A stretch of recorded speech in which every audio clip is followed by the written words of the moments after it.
Hello friends, आज का topic है out 21 rule 15 to rule 18 of the CPC 1908, जिसका मतलब है execution of decree and orders. Friends, मैंने लास्ट वाली वीडियो बनाई हुई है इस पे, उसमें मैंने डेफिनेशन दिया हुआ है, डिफाइन किया हुआ है कि एग्जीक्यूशन का मतलब क्या होता है। एक चीज और फ्रेंड्स, मैं दोबारा रिपीट कर दे रहा हूँ, एग्जीक्यूशन बहुत ही वास्ट सब्जेक्ट है। सीपीसी के अंदर बहुत बड़ा सब्जेक्ट जो है वो ऑर्डर 21 है। जब तक आपको एग्जीक्यूशन का मतलब समझ में नहीं आएगा, आपको ऑर्डर 21 भी समझने में दिक्कत आएगी। ठीक है, टाइम वेस्ट नहीं करते, शुरू करते। ऑर्डर 21 रूल 15 सीपीसी 1908 क्या कहता है? It deals with an application for joint decree holder. मतलब मैं पहले आपको इसका पूरा एग्जांपल से समझा देता हूं। सॉरी, पहले मैं आपको डिफाइन कर देता हूं कि ये लिखा क्या है, फिर मैं आपको उसको एग्जांपल से समझाऊंगा। ठीक है, पहला लिखा हुआ है, where a decree has been pass jointly in favour of more person than one, any one or more such person may, unless the decree impose any condition to the contrary, apply for the execution of the whole decree for the benefit of them all, or where of them has died for the benefit of the survivor and the legal. ध्यान से देखिएगा इसको, मैं उसके बाद आपको example समझाऊंगा।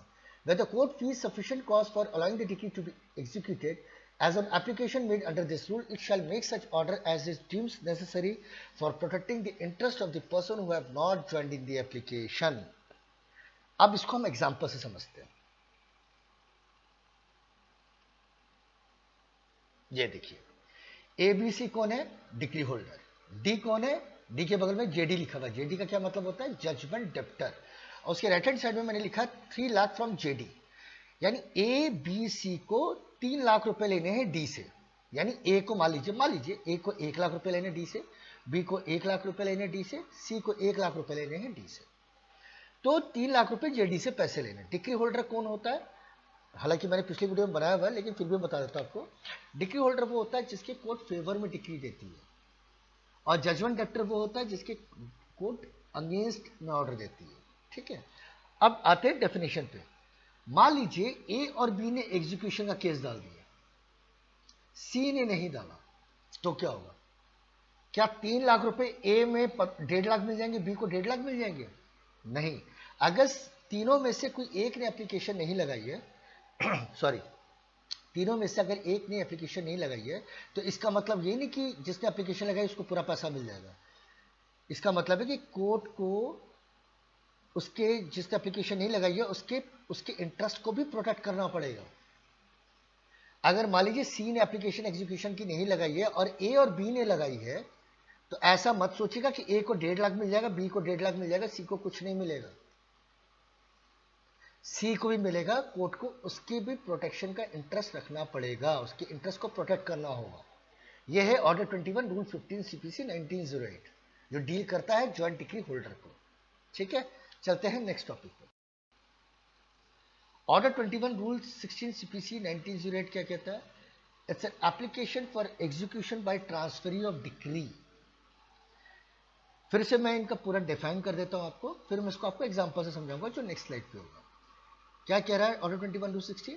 पहला क्या लिख रहा है? Where a decree or if a decree has been pass jointly in favour of 2 or more person, the interest of any decree holder in the decree is transferred by assignment in writing or by operation of law, the transferee may apply for execution of the decree to the court which passed it, and the decree may be executed in the same manner and subject to the same condition as if the applications were made by such decree holder. दूसरा, provided that where the decree of such interest and aforesaid has been transferred by assignment, notice of such application shall be given to the transferor, and the judgment debtor aright the decree shall not be executed until the court has heard their objection, if any, to its execution.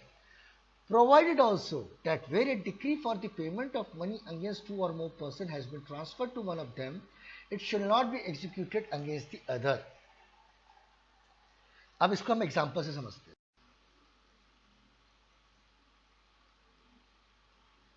देखिए, अब आती है, इसको आप example से समझ, ध्यान से सुनिएगा, बहुत इंपॉर्टेंट है। ए बी सी कौन है? Decree holder. डी कौन है? जेडी। जेडी मतलब जजमेंट डेप्टर।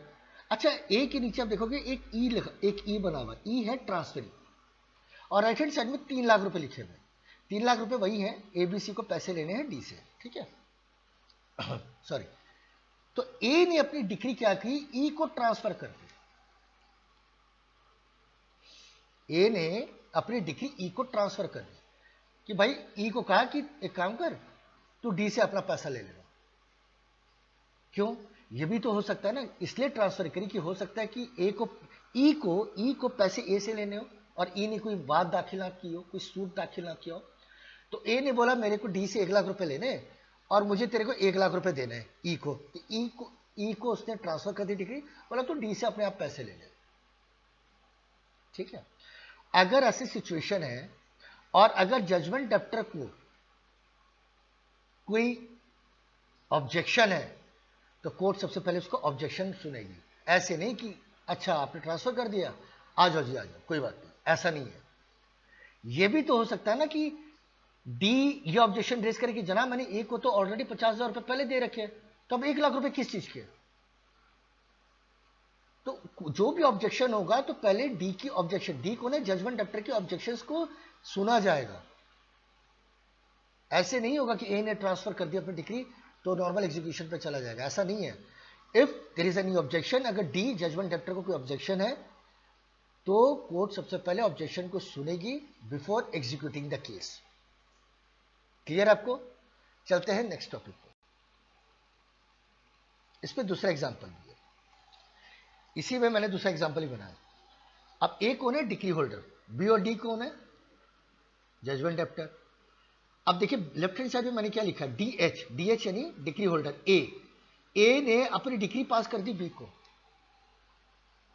सोचो ए ने अपनी डिग्री पास कर दी बी को कहा कि डी से अपने आप पैसे ले लेना। मान लीजिए एक सिचुएशन है, ए ने डिग्री पास कर दी बी को और बी को कहा कि डी से अपने आप तू पैसे ले ले। ये कैसे हो सकता है? ए तो डिग्री होल्डर है और बी तो जजमेंट डेप्टर है, तो कोर्ट की नजर में जब बी जजमेंट डेप्टर है तो डिग्री होल्डर थोड़ी बन जाएगा वो।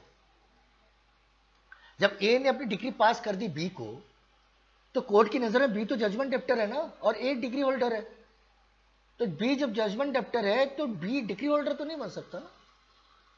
तो this is not an execution, ये ऐसे में एग्जीक्यूशन नहीं हो सकता।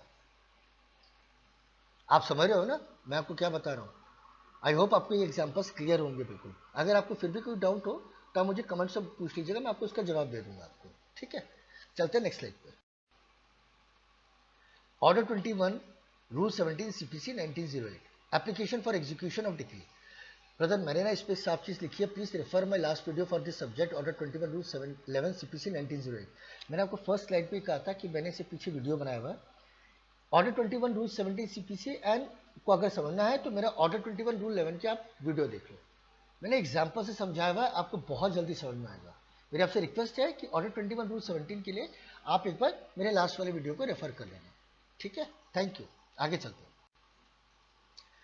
ऑर्डर 21 रूल 18 सीपीसी 1908 क्या कहता है? ये देखिए, application for execution of cross degree. ये ऐसा है एप्लीकेशन फॉर क्रॉस डिग्री, इसको मैंने डिफाइन नहीं किया, इसको मैंने सोचा कि चलो मैं आपको एग्जांपल से समझाता हूँ। एग्जांपल से ना चीज जल्दी समझ में आती है। शुरू करते हैं। आप मेरे first hand left hand side पे अपने लेफ्ट हैंड साइड पे देखोगे तो ए के बगल में डिग्री होल्डर है, डी के बगल में जेडी है। ए को पैसा लेना है डी से 2 लाख रुपए और बगल वाले में देखिएगा डी को पैसा लेना है ए से 2 लाख रुपए। दूसरे केस में डी जो है डिग्री होल्डर है, ए जजमेंट डेप्टर हो गया, उल्टा हो गया यानी क्रॉस हो गया। जब ए को डी से 2 लाख लेने हैं और डी को ए से 2 लाख देने हैं तो फिर एग्जीक्यूशन किस चीज का? आप लोग दे लो आपस में, तो इसको कहते हैं application for execution of cross degree. लेकिन इसको दूसरे एग्जांपल से भी समझते हैं। ठीक है, चल ये देखो, ये दूसरा एग्जांपल है क्रॉस डिग्री का।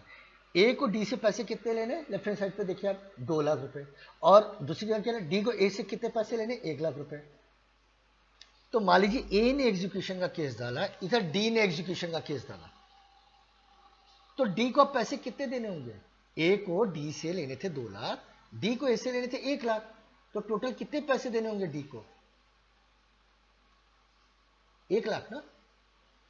तो कोर्ट बोलेगी 1 लाख रुपए अब दे दो, एग्जीक्यूशन पूरी हो जाएगी।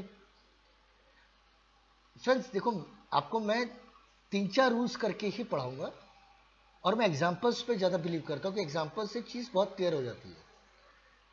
डिफाइंड डेफिनेशन को रट्टा मार के आप लॉ में सब्जेक्ट्स पे पास तो हो जाओगे और अच्छे मार्क्स भी आ जाएंगे, बट लॉ इतना वास्ट सब्जेक्ट है कि until unless if you don't understand the meaning of particular rules, orders, chapters, then it will be very difficult for you to understand the meaning of execution or some other topic. I am sure guys आपको मेरा video पसंद आया होगा. आप likes भी कर सकते हो, सब्सक्राइब भी कर सकते हो. If you have any question you can please put in the comment box. मैं ट्राई करूंगा कि मैं आपको जवाब दूं इसका. ठीक है. Best all, wishing you all the best. Thank you so much. Take care. Wishing you the luck.